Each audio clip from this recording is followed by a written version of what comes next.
de volta com o programa Mais Saúde, aqui pela TV Campos de Minas. O nosso convidado de hoje é o Rafael Lawrence, ele é psicólogo e está falando um pouquinho pra gente sobre ansiedade. Rafael, todo mundo tem ansiedade, isso você já explicou.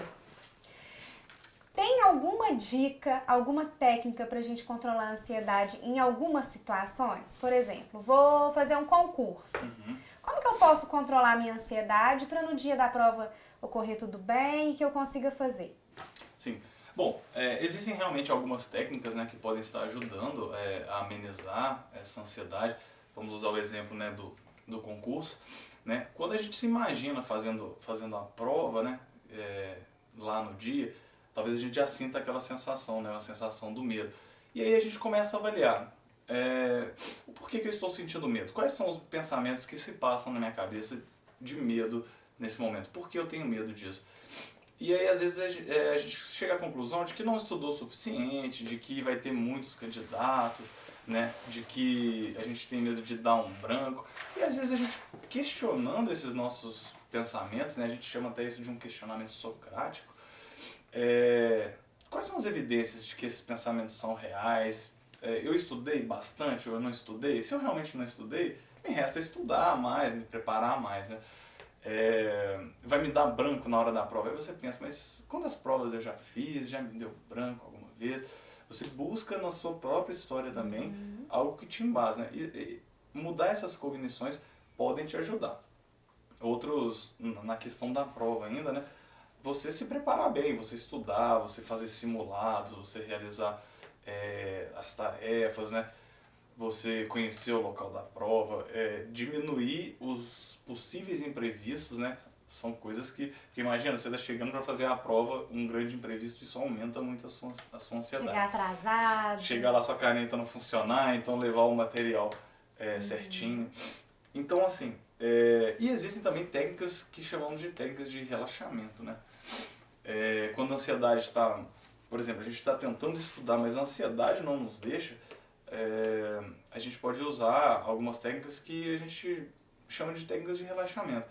Uma respiração diafragmática, por exemplo, né, que é você se sentar confortavelmente, respirar utilizando o diafragma, né, enchendo ele, dando uma pausa, lentamente esvaziando, né, fazer isso por uns 2 ou 3 minutos.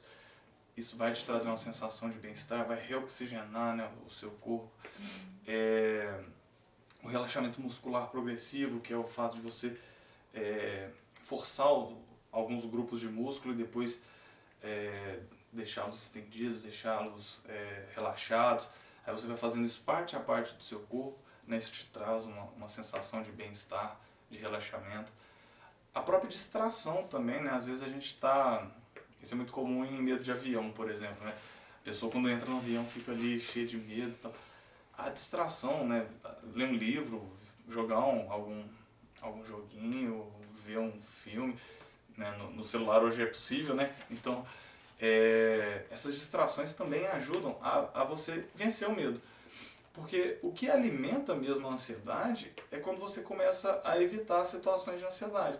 Porque cada vez que você evita, você não consegue provar para si mesmo que você é capaz, né, de superar aquela situação. E pelo contrário, você alimenta uma ideia de incapacidade. Então, na próxima vez que aquilo acontecer, que você estiver diante de uma situação, por exemplo, em relação à prova, você deixa de fazer a prova, você não se beneficia em nada com isso, e numa próxima situação de prova você ainda vai continuar com medo, vai continuar se achando incapaz, pensar ainda na última vez, né? Eu não consegui me preparar, foi melhor eu não ter ido.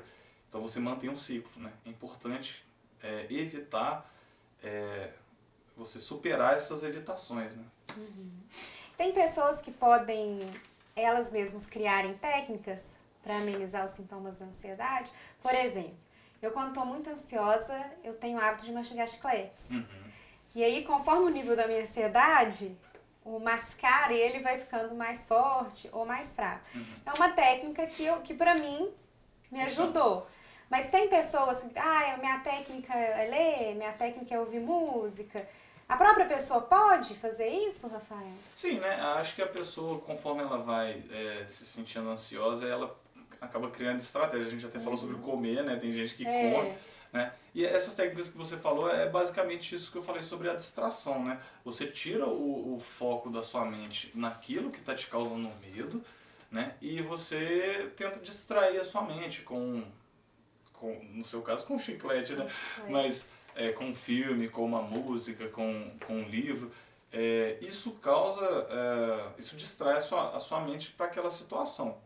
Mas é importante que depois de relaxado, depois de distraído, você consiga, vamos dizer assim, consiga superar essa situação que para você era ansiogênica. Né?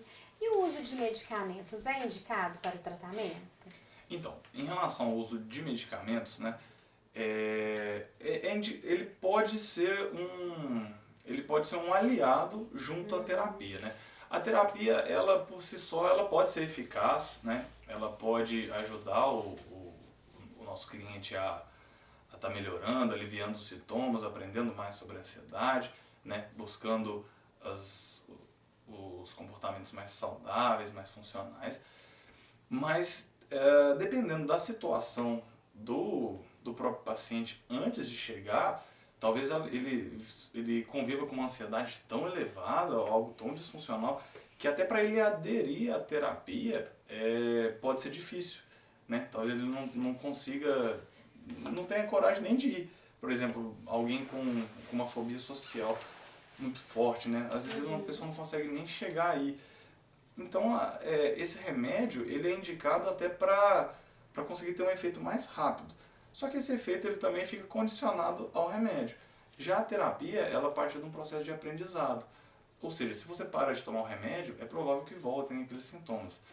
Se você faz a terapia, você aprende, você tem ferramentas para estar vencendo aquilo como forma de aprendizado. Pode haver recaídas?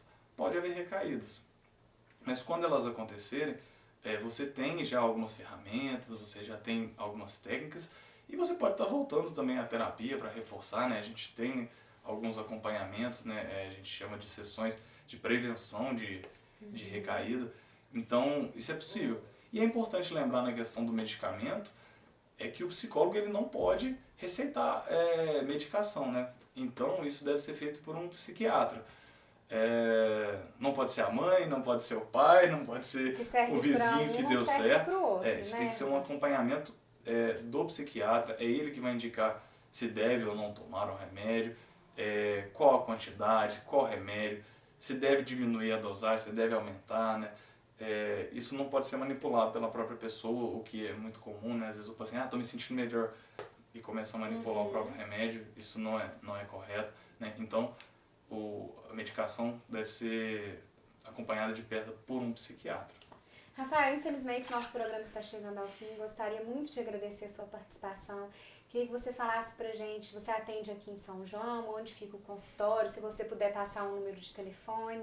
Tá, eu atendo aqui em São João do Rei, o meu consultório fica na Travessa de Castro, número 16A, no centro de São João do Rei mesmo, né? O meu telefone é DDD 37 99150 1482. Também tem uma página no Facebook, né, que é o @psicólogo Rafael, lembrando que meu Rafael é com PH, né? Pode curtir, pode me mandar mensagem por lá.